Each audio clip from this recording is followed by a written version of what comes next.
Ayun. Tubog mo tayo makaon. Mao. Wa man makaon na. Nakailaba mo aning Christmas tree. Basta sa ibang bansa kaon. Kain tayo mga kabulabog nito. Okay, itong butang soy. Atong kanon. Masarap to. Ano to, pinanghahalo to sa champurado mga kabulabog. Ito tinatawag na Grapes. long strawberry. Kana? Nakaila ka na? Makaon na? Baka ni brownberry.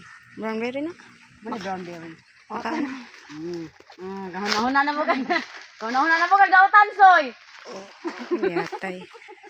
Dautan nga di ay. Adlok dito daw. Kahunahon na mo ka dautan. Daghan na bang bunga? Kailangan konti lang kasi pag marami, hindi na siya ano, mapakla na siya.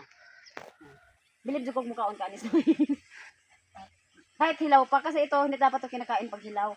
Pero bilib tayo kay Dan soy pag kinain na to. Try soy. Yung mga ano mo soy, followers mo soy na natatingin sa'yo soy. Gusto nila malaman kung hanggang saan yung katakawan mo. Ayan, mga followers yan. Mga lubi yan eh. Mga puno yan ng lubi. Basta kainin mo daw to. May nag-ano. Sino yung nag-comment na bilib daw siya pag kumain ka nito? Uy, makaon na. Kasi makahilo na.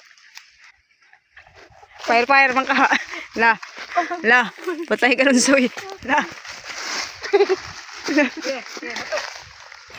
Oh, sa pula, sa puti, sa pula, sa puti. Kung kaya mahabulin ng puti yung pula.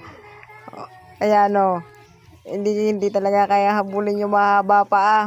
Isang hakbang lang nung nakapula, dalawang hakbang na nung nakaputi oh. Tiyan mo.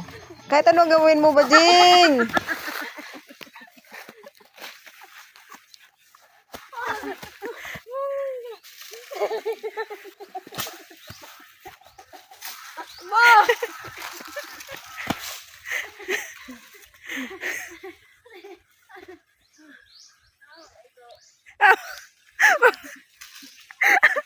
Makain.